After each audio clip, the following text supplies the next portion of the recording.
விருதுநகர் வியாபாரிக்கு சின்ன கண்ணு, நீயும் வித்து போட்டு பணத்தை எண்ணு செல்ல கண்ணு.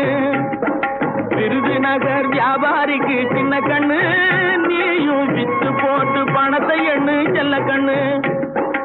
ஏத்த பணத்தை சிக்கனமா செலவு பண்ண பக்குவமா அம்மா கையில கொடுத்து போடு சின்ன கண்ணு. உங்க அம்மா கையில கொடுத்து போடு சின்ன கண்ணு. அவங்க 600 ஆக்குவாங்க செல்ல கண்ணு.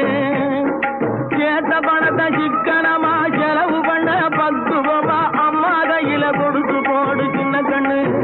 அவங்க